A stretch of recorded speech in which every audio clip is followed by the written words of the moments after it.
Alright, YouTube. My 29-gallon reef tank running with water. Sump tank fully operational.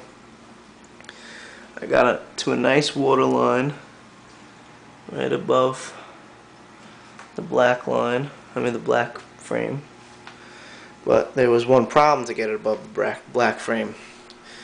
What I first did was fill the sump up completely to where I would want it if power went out and it would overflow. And I got it to where I wanted, and then I filled the tank up to the water line of where it would drain to. And I turned it on, and it did not fill the tank up, the top show tank, all the way to where I wanted it. So I had to add 2 gallons of water to the top tank to get it to the level I wanted. But the problem is now, if I pull that power plug on the wall back there, 2 gallons of water is going to drain down. Well, a lot more water is going to drain down, fill this up, and then 2 extra gallons is going to be on the floor, which would suck. So I got to figure out, what I'm going to do. I have one idea, which I don't want to do, but I think I'm going to have to, unless someone has a better idea for me, is to drill another hole into the sump tank right here, right up here. Alright, have another hole there, and add the 2 gallons of water to my tank, run the tank, and have that hole have an elbow that will lead to this little pail, and have that back here, which holds about 2 and 2.5 gallons. Now if I did that, power goes out, sump fills up. Once it hits the elbow, fills this little bucket up. We're all good. No flood.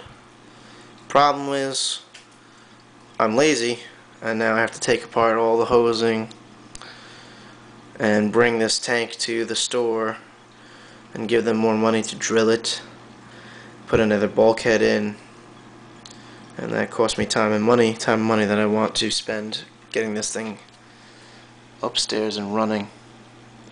If anyone else has any other ideas besides the hole drill, I think that's the only thing I'm going to be able to do. The only thing I can think of is that there'll be less water volume up here if I add the live rock and live sand, but I don't know if it's going to be enough, to cover 2 whole gallons, to the point where if I fill it up, it'll look nice and all that stuff. So I think the best way to go is to drill the hole, unfortunately.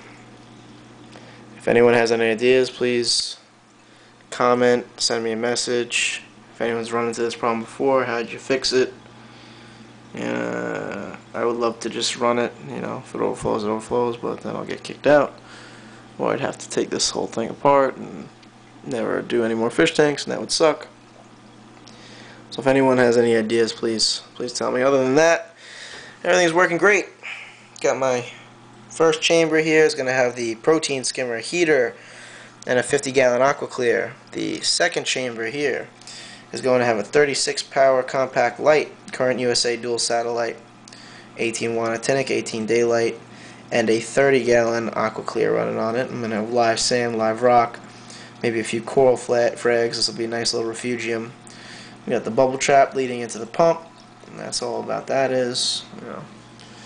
Got a 30-inch aquatic life fixture on the way. That's gonna be great up there, and live rock, coral, live sand, some fish. So we're looking at. This was fun to build over here. Just putting the ball valves in. So that was a fun day. Alright, that's it for now.